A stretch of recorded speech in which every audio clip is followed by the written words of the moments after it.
ஹேரில் நான் வந்து சில பேர் பார்த்தீங்கன்னா ரைட்லேருந்து லெஃப்ட்டு செய்வாங்க பெரும்பாலும். சிலர் லெஃப்ட்லேருந்து ரைட்டு செய்வாங்க அப்படின்னா முற்போக்கு சிந்தனைவாதிகள் அப்படின்னு அர்த்தம். சில பேர் லேடிஸ் சீவுனாங்கன்னா ரொம்ப வலிச்சு சீவாங்க தலையை.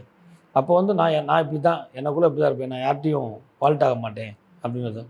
சில பேர் வந்து பார்த்திங்கன்னா முன்னாடி லூஸை விட்டுட்டு முடி இருக்குதோ இல்லையோ அது பெருசாக இது பண்ணுறாங்க அப்படின்னா எல்லோருடைய பார்வையும் என் மேலே இருக்கணும், ஆனால் நான் யாருக்கும் இதாக மாட்டேன், என்னை வந்து சுற்றி ஒரு தேவதையாக எல்லோரும் பார்க்கணும் அப்படிங்கிற ஒரு தன்னை அறியாமையே ஒரு எப்படி சொல்கிறது நப்பாசையில் தெரியக்கூடிய அமைப்பு அவங்களுக்கு உண்டு. அது ஒத்த பக்கம் அப்போல்லாம் முடி பறக்குதுன்னு சொல்லி ஹேர்பின் போடுவாங்க.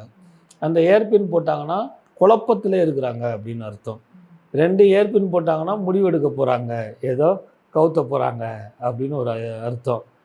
நீ சொல்லிக்கிட்டே இரு, நான் போயிட்டு வரேன். இந்த பிள்ளைகளாம் 2 ஹேர்பின் போட்டுட்டு அம்மா சொல்ல கேட்காம இருக்கும், ஆனால் அதை போய் சைக்கிள் ஓட்டிகிட்டு வந்துருங்க அல்லது பக்கத்து வீட்டுக்கு போயிட்டு வந்துருங்க. ஸோ இது சிம்டம்ஸ். ஹேர்பின் போடுறத அந்த அளவை வச்சு கூட சாமுத்திரியானால் சொல்ல முடியும் அப்படின்னு அர்த்தம்.